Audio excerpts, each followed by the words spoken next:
polpette fritte alla napoletana con uva passa e pinoli. Carne macinata, ovviamente deve essere di buona qualità, magra, 30% di carne di maiale, anche quella magra. Uova, 250 grammi di pane da ammollare, prezzemolo immancabile, pecorino, parmigiano e ovviamente una grattadella di aglio.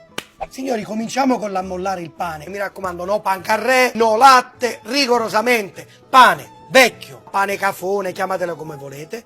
Io per una questione di scrupolo ho tolto la crosta esterna. No latte, rigorosamente acqua, pari peso, acqua, pane.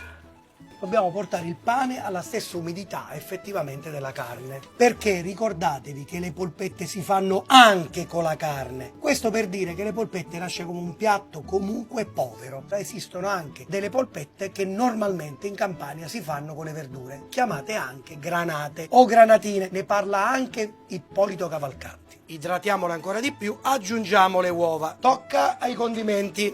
Mettiamo il pecorino, mettiamo il parmigiano, mettiamo già i pinoli e un bel trito di prezzemolo. 5 grammi di prezzemolo trito sono più che sufficienti. Per quelli che si possono lamentare, il tagliere che stiamo utilizzando verrà utilizzato solo per questi ingredienti e cambiare carne, pollame, prezzemolo, avremmo dovuto cambiare 50.000 taglieri, Alla fine le polpette ce le mangiamo noi. Diamo un'altra miscelata, sale, una macinatina di pepe.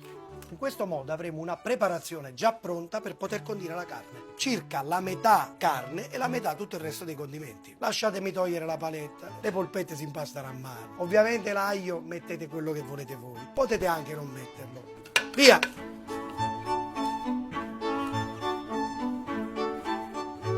L'uva passa che verrà utilizzata, che ci porta quel po' di dolce, non abbiamo bisogno di idratarla, ma abbiamo bisogno di lavarla, perché l'uva passa è piena di cera. Mi raccomando, in acqua bollente per qualche secondo, cambiandola almeno 2 volte, però non va ammollata, va semplicemente lavata.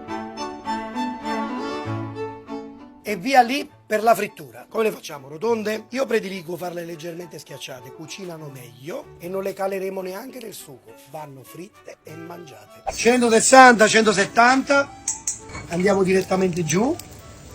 Olio di semi di arachide, se volete farli con l'olio d'oliva fatelo, però forse è un eccesso inutile.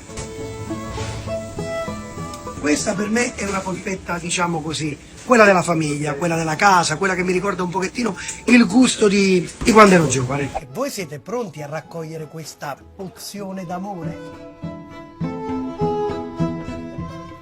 Volete sapere qual è il segreto? Perché la polpetta si fa anche con la carne. E fate i bravi.